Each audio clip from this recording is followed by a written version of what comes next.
itself that at least 40 people were killed in US airstrikes on Venezuela, including military personnel and civilians, local official has said. So we have breaking news coming in that at least 40 people killed in US airstrikes on Venezuela, including military personnel and civilians, local officials have said. Back to you, Siddhant. So, coming to the most interesting part of the story now, even though 40 people have been killed in Venezuela, Siddhant, a lot of Venezuelans across the world are celebrating Maduro's capture.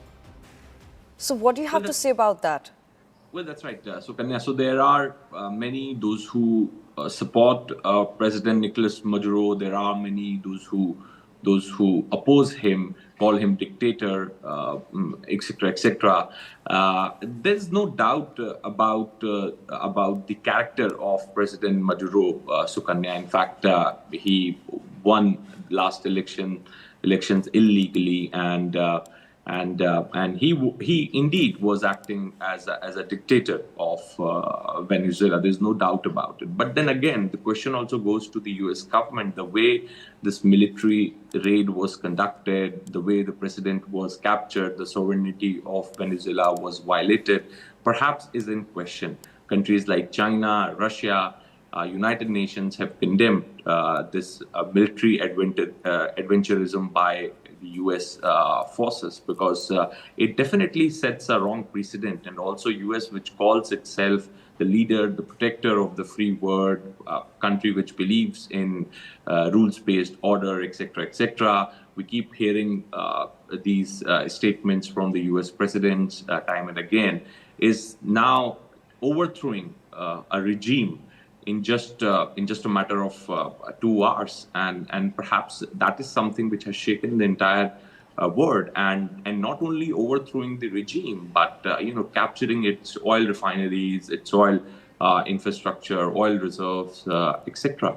So it has definitely shaken the entire world, and also with this, the President Trump has also sent a message out to the other countries in the Caribbean island and across the world, that if you will not fall in line, perhaps you will also meet the same fate. Right. But coming to another interesting part is that even though we know about the complaints about Maduro's character, etc., and how he illegally won the previous election, attacking a sovereign state is violating international law. So what diplomatic or legal backlash could follow for US, you think?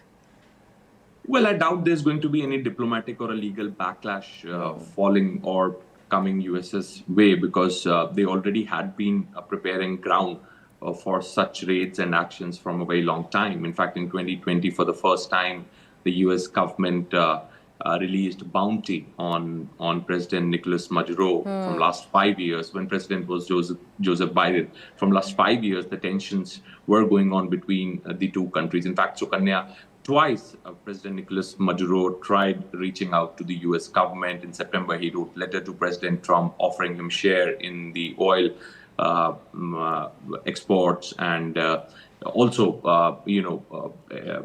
assuring him full cooperation in countering narco business, etc. But that proposal was rejected by President Trump. Then in December, both leaders spoke over phone. White House correspondents called that telephonic conversation tensed. So it never worked out. Maduro was indeed trying to settle the issue with the Trump administration. In fact, ahead of this raid, Sukanya, there was an interview which Maduro gave, and in fact, in that interview, he again offered direct talks with the United States. In fact, he also said that I'm ready to welcome U.S. companies to be investing in the oil infrastructure in the Venezuela. But U.S. was very clear from day one that they want to get Maduro out of Venezuela. In fact, there were multiple reports that how CIA did try to bribe the pilot of President Maduro's private plane so that he can fly President Maduro to the United States instead of Venezuela, and perhaps then on the soil of United States, Maduro will get captured. So that was also the plan. In fact, it was extensively reported in the U.S. Media. So they have been trying to get Maduro out. They were looking for a right time. They were looking for a right kind of planning. And by New Year, the plan was ready. The Delta forces were told to be on the standby, and this raid was conducted yesterday in the intervening night of 2nd and 3rd January.